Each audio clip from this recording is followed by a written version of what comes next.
is a beautiful country with 29 states. To the north we have the long sweep of Himalayas. The sacred Ganges River weaves its way through a large part of the northern plains before giving way to the Vindhyas. The Godavari, Krishna and Kaveri constitute the major freshwater bodies in the south. The golden dune of the Thar Desert in Rajasthan, together with the marshland known as Rann of Kutch in North Gujarat, comprise the northwestern boundary.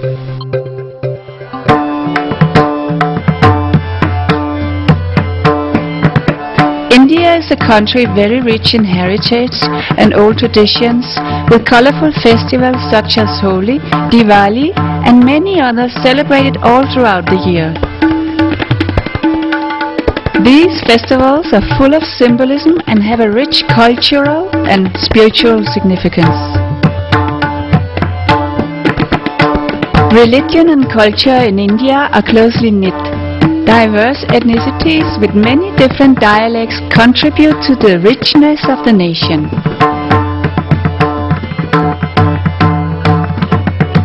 Every region has its own unique folk art, music, dance, cuisine and attire. Indians have strong faith in the presence of divinity in all creation, and the numerous festivals throughout the year reflect the underlying value system of the society. Nature, rivers, animals, the sun, moon, planets, everything is worshipped during the festivals and helps to sustain the balance of Mother Earth. Even man-made tools, vehicles and machinery are worshipped and honored at homes, temples and the community. Hinduism is not considered a religion, it's a way of life. Scriptures which date back to thousands of years contain profound scientific knowledge with guidelines on how to live in harmony with nature and the divine. The oldest scriptures are said to be more than 5,000 years old and are called the Vedas. They express philosophies, realities and the truth about life. This knowledge is said to be the essence of all religions. Indians say Vasudhaiva Kutumbakam, and it means the whole world is my family. All aspects of nature are represented by a goddess. We see beautiful statues and sculptures in the temples all over India.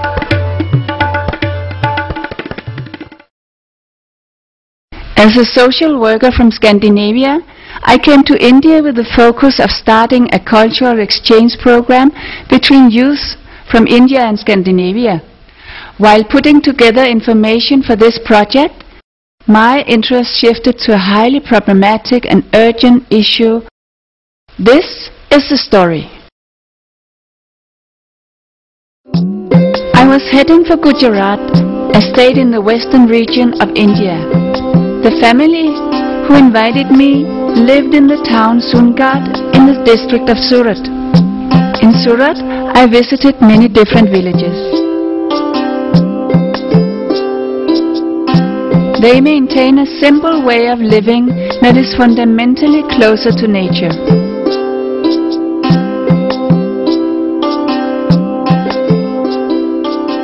%70% of the population in India reside in such villages, and majority of them live below poverty line.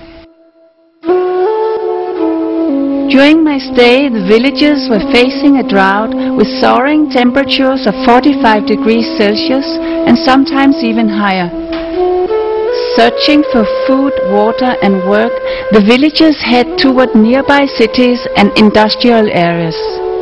They work for minimum wage and live in small sheds made out of old plastic and clothes. They live here with their families for about 9 months in a year, and sometimes few families are forced to stay for years in such a condition.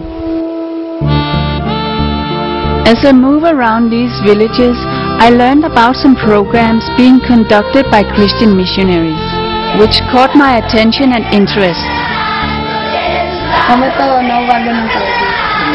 We come to this village once a week to give medicine for different diseases such as leprosy, malaria, skin diseases, malnutrition, etc.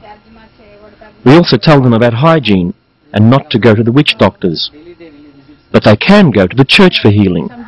The church heals everything such as leprosy, malaria, skin disease, malnutrition. It's a matter of faith. Is it difficult to become a priest in No. It is very easy to become a priest. Once in a while a foreign priest will come from abroad, such as Europe and USA. He will give seminars of 2 weeks' length. After the seminar, participants can open a church in any village they feel like. In our church, we heal many different diseases such as leprosy, malaria, skin diseases, malnutrition, etc. We are very well-known healers. We go to different villages, perform healings, talk about Jesus, and pray together with the people. That is how we convince them to convert. We have around 200 churches in our district. Jesus is the truth, and Hinduism is evil. All the villages around. Malaria, typhoid, and so many people. Now most of patients come with a complaint of diarrhea and vomiting. We have diseases here in this area, such as leprosy, skin diseases, malaria, and malnutrition. 60% of our patients come to us when they are very sick and more difficult to treat, because they first go to the Christian church for healings and other witch doctors who promise them healings, and then after a period when they are not getting better, but worse, then they come to us for treatments.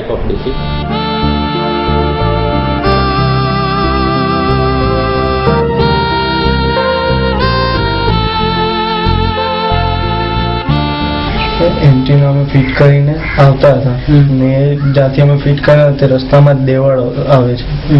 Once I was called to a village for some antenna work. When my 2 friends and I had finished our work, we passed the local church on our way to the car. There were about 250 poor people waiting to go inside the church. 3 priests in long white robes were ordering these people to step on pictures of different Hindu gods which they had placed on the steps of the church. This was to prove that they had renounced the Hindu gods by converting into Christianity.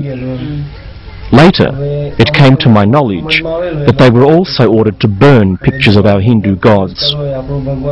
My friends and I were very shocked, because if you step on pictures of Hindu gods, it's very difficult to return to the Hindu faith.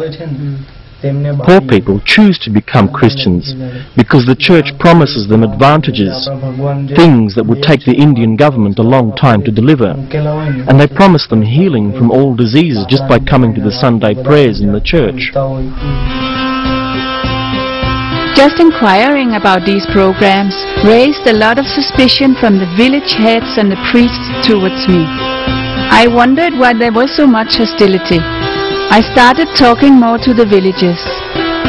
Why had so many Hindus converted into Christianity? What could Christianity offer that Hinduism could not?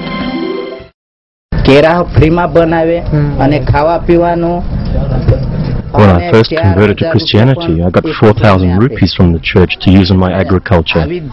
That was the reason that I converted. They promised that I could become a priest, but after finishing the procedures they didn't give me the task. I was only trained to convert people to Christianity and was told negative things about Hinduism. In the district where I live, we have around 25 churches called Sion Church, with more on the way. Christianity is spreading very fast here. Many different churches, Protestant as well as Catholic churches.